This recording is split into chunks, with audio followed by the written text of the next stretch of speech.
And ముందుగా కేశవ కథ విషయానికి వస్తే లా కాలేజ్ స్టూడెంట్ అయిన కేశవ తన పేరెంట్స్ తన ఫ్యామిలీని అందరినీ చంపిన వాళ్ళ మీద ఒక్కొక్కళ్ళగా పగ తీర్చుకుంటూ ఉంటాడు. సో ఈ మర్డర్స్ అని ఛేదించడానికి ఒక స్పెషల్ ఆఫీసర్ని అపాయింట్ చేస్తుంది గవర్నమెంట్. ఆ స్పెషల్ ఆఫీసరే ఇషా గోపికర్. అండ్ ఇషా గోపికర్కి దొరకకుండా నిఖిల్ తన రివెంజ్ని ఎలా తీర్చుకున్నాడు with the help of Ritu Varma అనేదే కథ. అండ్ మూవీ ప్లస్ పాయింట్స్ విషయానికి వస్తే నిఖిల్ పర్ఫార్మెన్స్ అని చెప్పొచ్చు undoubtedly. And Sudheer Varma screen play and background score and Diwakar Mani's DOP అని చెప్పొచ్చు. ఇవి హైలైట్స్. అండ్ మూవీ అనాలిసిస్ విషయానికి వస్తే కథ పాతదైనప్పటికీ సుధీర్ వర్మ డీల్ చేసిన విధానం అంటే సుధీర్ వర్మ స్టైలిష్ నరేషన్ మనం ఆల్రెడీ స్వామిరారా మూవీలో చూసాము. తన స్టైలిష్గా నరేట్ చేశాడు. పాత కథ అయినప్పటికీ చాలా కొత్తగా నరేట్ చేశాడు. ఆ నరేట్ చేసిన విధానం చాలా బాగుంది. స్టైలిష్ రివెంజ్ డ్రామా అని చెప్పొచ్చు. And Diwakar Mani's photography special mention to Diwakar Mani.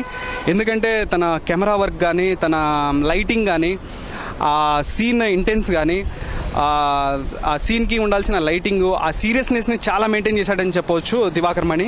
And coming to Nikhil, Nikhil one man show అని చెప్పవచ్చు. ఇది నిఖిల్ తన డిఫరెంట్ సబ్జెక్ట్స్తో మనందరినీ అలరిస్తున్నాడు. అండ్ ఎక్కడికి పోతే చిన్నవాడ అండ్ స్వామిరారా మనం చూడొచ్చు. తను డిఫరెంట్ సబ్జెక్ట్స్తో డిఫరెంట్ క్యారెక్టరైజేషన్స్తో వస్తున్నాడు.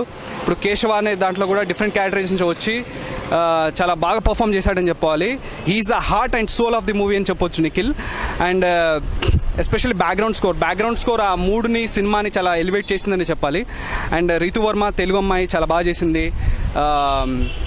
పెళ్లి చూపుల తర్వాత కూడా తన మంచి రోల్లో చేసింది. చాలా బాగా పర్ఫామ్ చేసింది. And special mention to Sudheer Varma గారు స్వామిరారా చూసుకుంటే చాలా స్టైలిష్గా చాలా ఇదిగా ఉంటుంది. అండ్ ఈ సినిమా కూడా చాలా స్టైలిష్గా చేశారు. ఆయన ఎక్కడ తన స్క్రీన్ ప్లేతో బోర్ కొట్టించకుండా తన స్క్రీన్ ప్లేతో చాలా బాగా హ్యాండిల్ చేశాడు. And coming to Vennela Kishore and Priyadarshini ఇద్దరు అక్కడక్కడ నవ్వులు కురిపించారు. కేశవ మూవీ రేటింగ్ విషయానికి వస్తే 3.25 per 5.